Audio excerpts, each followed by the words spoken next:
Taksim Square in Istanbul is still in the hands of the protesters. It's as if Trafalgar Square in London or Times Square in New York were occupied, with the police choosing to keep the peace by staying away. Gezi Park, close by, where the trouble started, is a political carnival.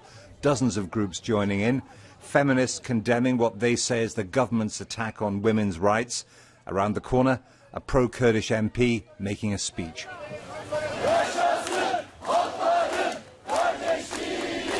Solving this crisis, getting all of these people to go home, is going to take some delicate political footwork. The Prime Minister is an accomplished politician, but in recent years he's been used to having things his own way. He won't want to do anything that leaves him looking weak. Opposition slogans are ready for Prime Minister Recep Tayyip Erdogan's return from a foreign trip on Thursday. Shut up, Tayyip, this one says.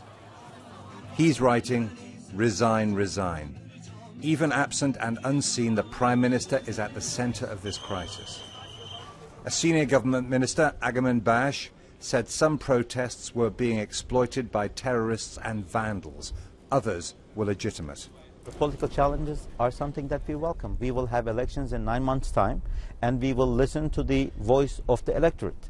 If the people think that this government ought to step out, they should address this question in the ballot box. What about the accusation, though, that the Prime Minister acts in an autocratic manner, that he believes that he knows what's best for the country and doesn't listen to the one half of the population who didn't vote for him? He does listen to them.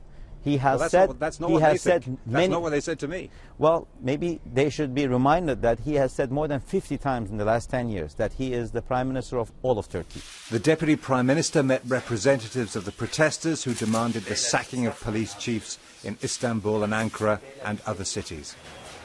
In Taksim Square tonight, the crowds are bigger than ever. The country waits for the return of the Prime Minister.